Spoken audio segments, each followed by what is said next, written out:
Bien-aimés, je bénis le Seigneur qui nous donne encore la grâce de pouvoir venir te parler cette semaine.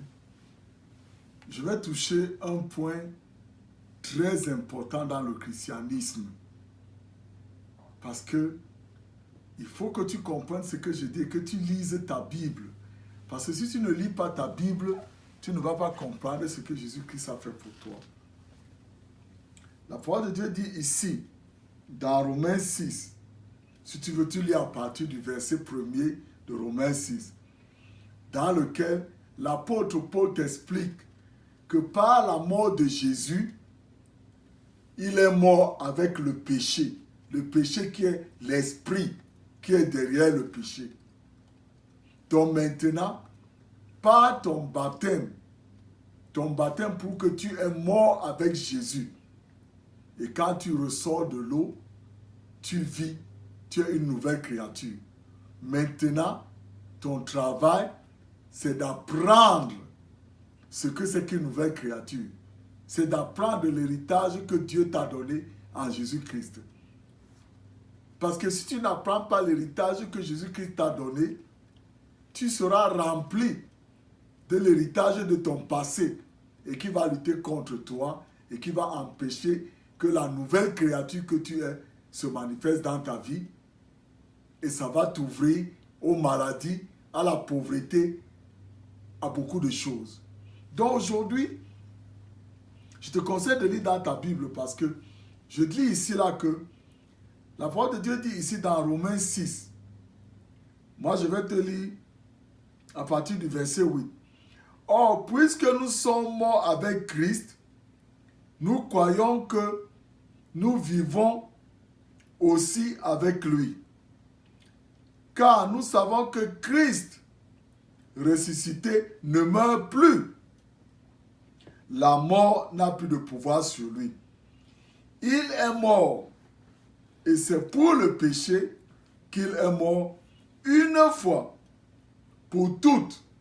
Mais à présent, il est vivant et il vit pour Dieu. Ainsi, vous aussi, considérez-vous comme mort pour le péché et comme vivant pour Dieu dans l'union avec le Christ. Que le péché n'exerce donc plus sa domination sur votre corps mortel pour vous soumettre à ses désirs. Ne mettez pas vos membres et organes à la disposition du péché comme des armes au service du mal. Mais puisque vous étiez morts et que vous êtes maintenant vivants, offrez-vous vous-même à Dieu et mettez les membres et organes de votre corps à sa disposition comme des instruments pour faire ce qui est juste.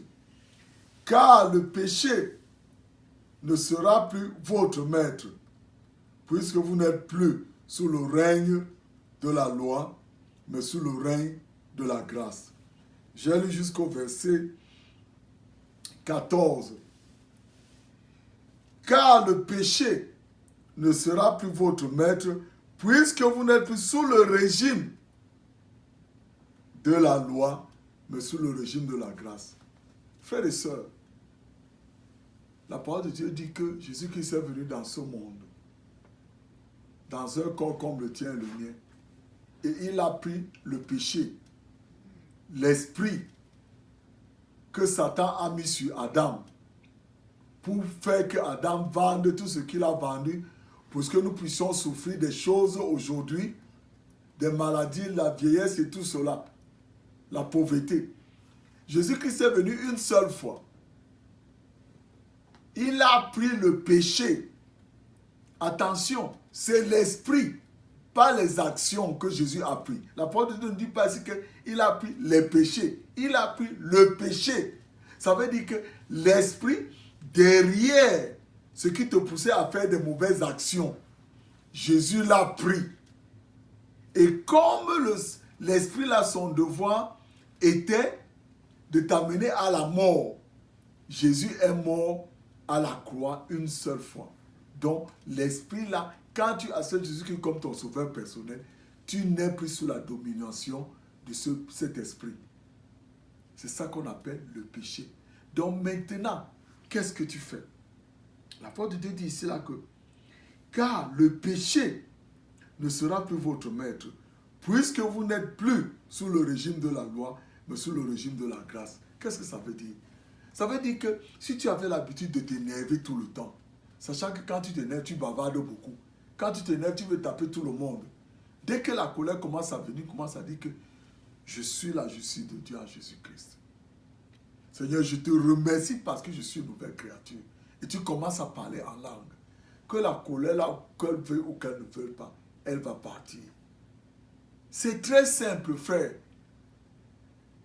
Ce n'est pas par tes efforts que tu ne peux plus t'énerver. Ce n'est plus par tes efforts que tu peux sortir de la pauvreté. Ce n'est pas par tes efforts que tu peux sortir dans les mauvaises actions. C'est quand tu sors de ta bouche que je suis la justice de Dieu en Jésus-Christ. Au moment où la colère là, au moment où tu regardes la femme de quelqu'un, tu dis je suis la justice de Dieu en Jésus-Christ. Le Saint-Esprit va en action tout de suite pour dire à ton corps que non, Jésus a payé pour ce corps. Frères et sœurs, c'est très simple. Tu n'es plus sous la loi. Tu n'es plus sous les efforts personnels quand tu es en Jésus-Christ. Mais tu es sous la grâce. La grâce, c'est quoi? La faveur imméritée de Dieu. Donc, entraîne-toi cette semaine à dire tout le temps, je suis la justice de Dieu en Jésus-Christ. Je reçois la grâce abondante de Dieu. Dans tel domaine, si c'est la colère, si c'est la maladie, je reçois la grâce de Dieu en abondance de la guérison. Si tu le fais, tu vas voir ce qui va se passer. Frère, je prie que le Seigneur te bénisse cette semaine. Si tu n'es pas encore dans une église dans laquelle on t'apprend que Jésus-Christ est Seigneur, je t'invite à aller dans une église dans laquelle on va t'apprendre que Jésus-Christ est venu mourir pour toi et qu'on t'apprenne ce que Jésus-Christ a fait pour toi. Je prie que le Seigneur te bénisse cette semaine. Je te couvre avec le sang de Jésus qui crie bénédiction. Et que sa bénédiction soit sur toi.